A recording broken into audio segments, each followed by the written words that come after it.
Hello!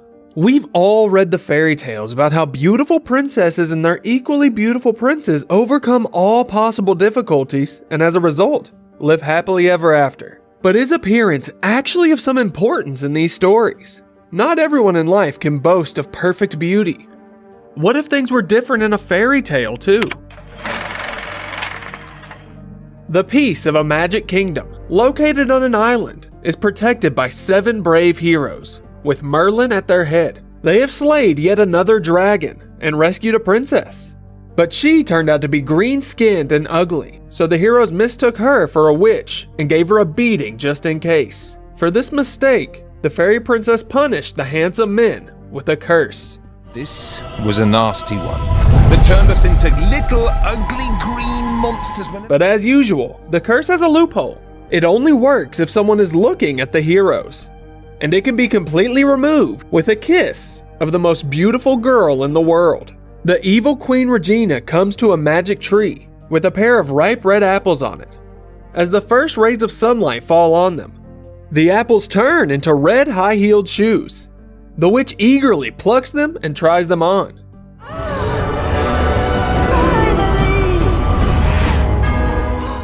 The spell fails, and the enraged queen throws the shoe at the floor, knocking off the head of one of her little wooden servant bears. At night, the king's daughter, Snow White, sneaks into the room with the tree. Her looks are not that of a perfect princess whose beauty would make her stepmother jealous. Despite her plumpness, she deftly climbs down the rope and hides from the guards. It turns out that this is the former room of the king, who disappeared under mysterious circumstances. The girl does not lose hope of finding her father and looks for clues. And she succeeds. A diary falls out of a secret compartment of the table, in which the king describes how one day the palace guards brought a woman named Regina to the palace, who was accused of being a witch. The king did not recognize the wolf in sheep's clothing and fell in love. After the wedding, the woman brought a magic mirror to the palace, which was attached to the branches of the tree. And the more the tree took root and grew, the fewer servants there were around the palace. Eyes. Regina, talking to a tree.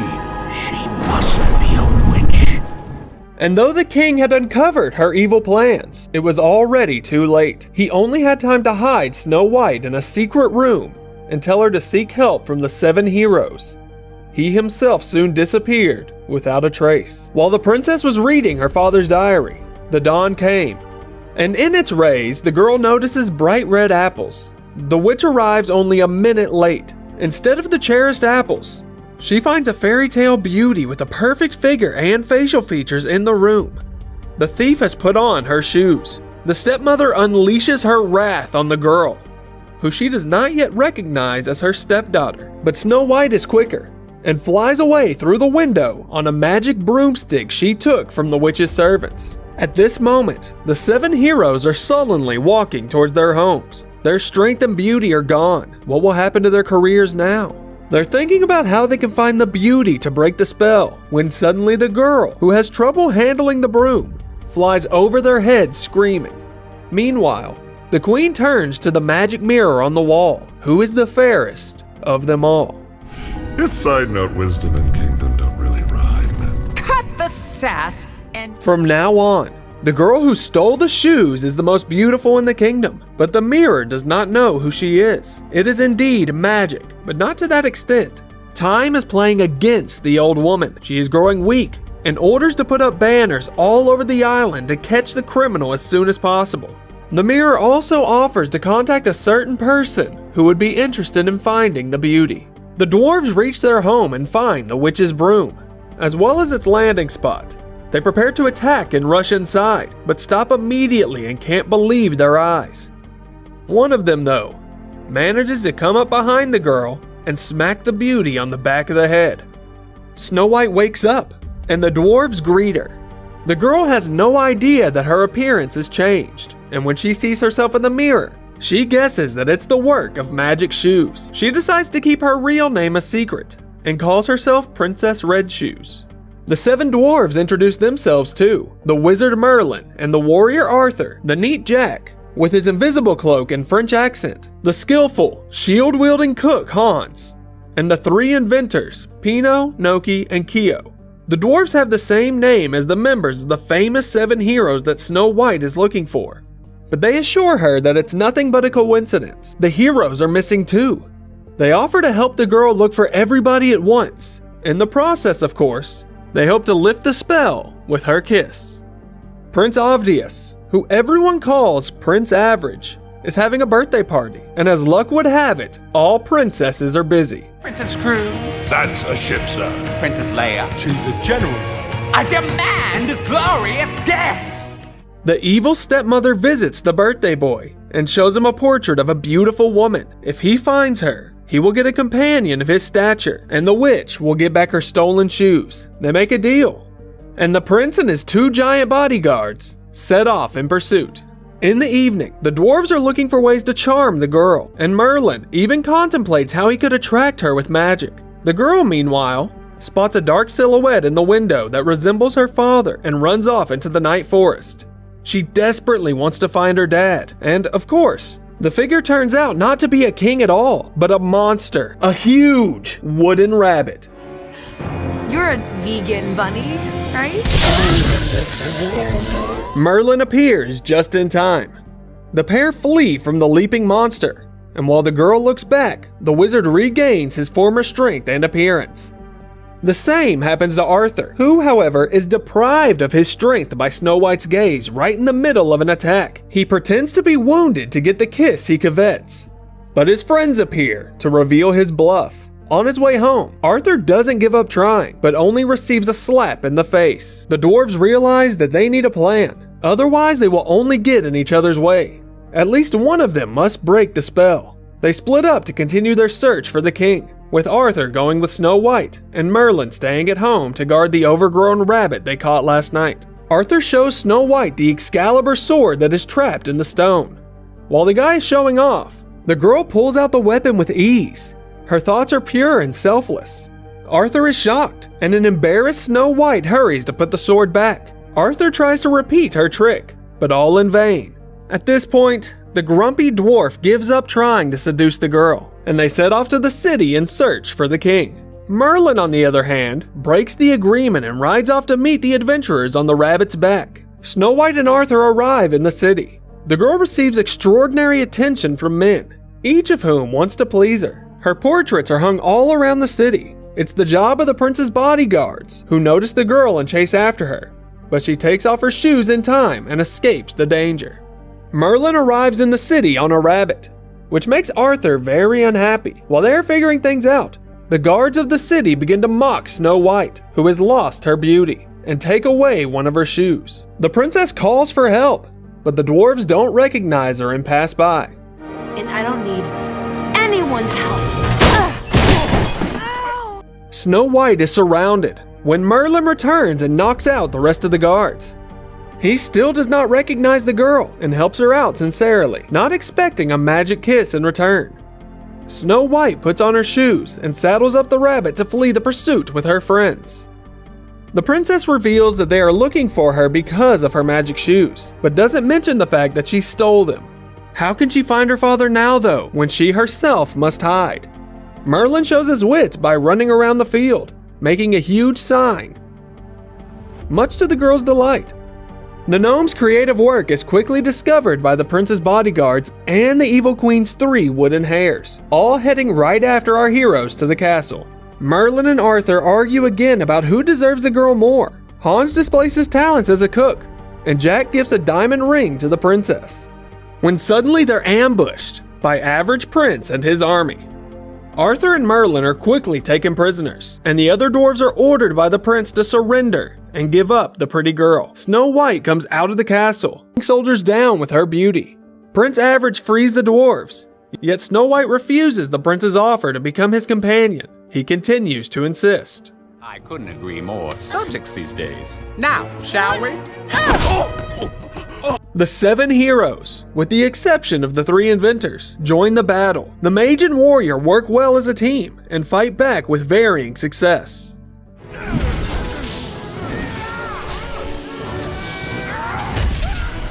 Hans saves Arthur with his shield, but they both are beaten by a huge soldier. This gives the invisible Jack the opportunity to save Snow White.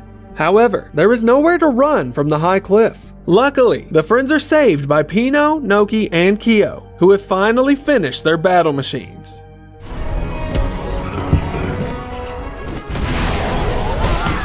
But the prince responds with a volley of cannon shots that knock the robot to the ground with an accurate hit. The cannonballs also damage the wooden facade of the dwarf's castle.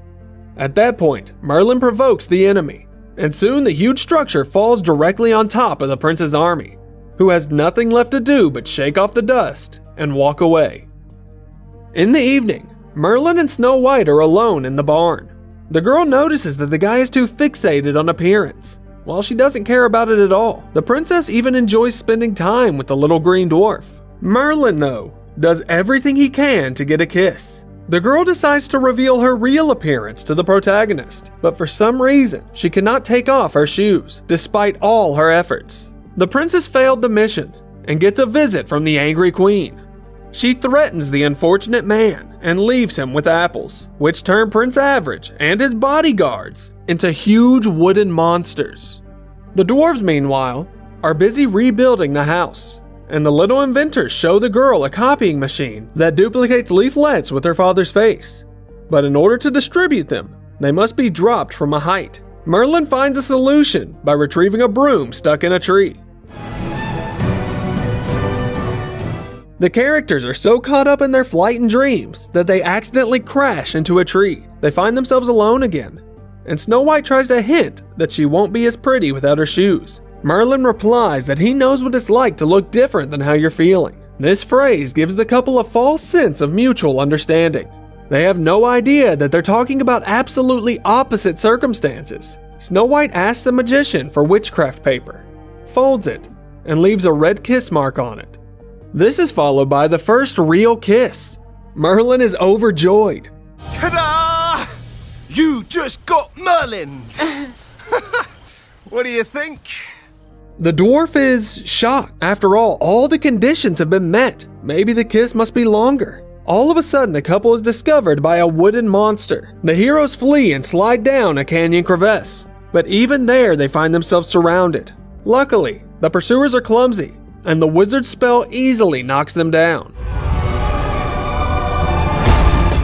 Then the monsters begin to throw stones. The dwarf and the princess are one step away from death. Then Merlin asks the girl to turn away so that his power returns to him.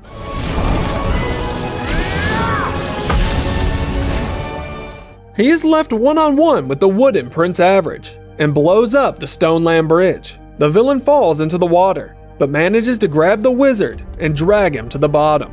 Snow White dives for her beloved. He is pinned down by a heavy stone. Now the shoes get off easily, and the girl frees the boy at the cost of her transformation. She drags Merlin to the shore, where a huge hare and cubs of the queen are already waiting for them. Through their sight, the mirror and the stepmother discover who has been hiding behind the shoe's magic all this time. The witch sets out to take revenge. In the evening by the fire, Merlin finally sees Snow White, undisguised by spells. She tells the whole truth. The boy asks why the princess didn't simply return the shoes. If I'd given up their magic, you wouldn't have helped me find my father, would you? Would you? If she weren't so beautiful, she'd be treated differently, and her doubts are not unfounded. As the girl looks away, Merlin leaves. Snow White puts her shoes back on, for no one needs her without them.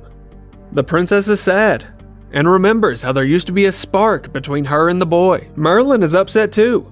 He remembers that Snow White wanted to take off her shoes much earlier, back in the barn, and it becomes clear to him that the girl fell in love with him at the time when he was convinced of his absolute unattractiveness. Merlin does eventually return, asks Snow White to take off her shoes, and for some reason offers the girl a red apple. This is another trick of Regina. The real Merlin, who actually changed his mind and came back, reveals it. The witch quickly grabs Snow White and teleports them both to the castle. The boy races after the kidnapper on the hare, and the wooden cubs take off to call the others for help. The heroes are armed to the teeth and raring to fight, but they're held back by Arthur, who's still struggling with his sword. Oh, zut alors, please end this. Merlin is the first to arrive at the villain's lair, and the hare leads him to the secret entrance. He fails to sneak in undetected, and Regina blackmails Snow White, threatening to kill the prisoner. The princess takes a bite off the red apple and begins to transform into an apple tree. The mirror interrogates Merlin, and we find out how the magic of the shoes works. Once you get what you want from them, the connection with the shoes becomes unbreakable. Nonetheless, Snow White did eventually take them off, so it's not that simple. How could she possibly want to save you more than she wanted to be beautiful? What did you do to her? The villains do not understand the magic of love. All they see is manipulation and deceit. Merlin also finds out from the mirror that once the bell rings 3 times, the Snow White apple tree will bear fruit, wither, and eventually die. The guy manages to use a spell and set himself free. The hero tries to make his way into the hall where Snow White is trapped, but he cannot do it alone. His friends join him just in time. Arthur is finally holding Excalibur, and the dwarves bravely fight shoulder to shoulder against the evil plants, forcing their way to the princess. Au revoir, miroir. Merlin manages to catch the queen at the very last moment just as the bell is ringing for the 3rd time, and sacrifices himself. He drags the witch to the abyss, where he uses all of his spells at once. There's an explosion, and the queen's charms immediately fall. Of course, the wooden hare was the missing king all along, and the cubs were children. Snow White too has been disenchanted and is embracing her beloved father. But what about Merlin? Is he really dead? The girl weeps bitter tears over the bottomless abyss. But Pino, Noki, and Kyo find and retrieve their wounded friend. You're the most beautiful woman in the world. In Merlin's hand is the paper with Snow White's kiss on it. The princess confesses her love for him and kisses the boy, who comes to life in the shape of a prince. He's worried that after becoming human, he won't like the girl anymore. But this doesn't happen, and now it's time for the rest of the team to look for suitable princesses. As always, look for the movie title in the description of the video. In the meantime, try to guess in the comments, how many plots of popular fairy tales are used in this story? And don't forget to click on the like button as well as the notification bell so you won't miss the next awesome retelling.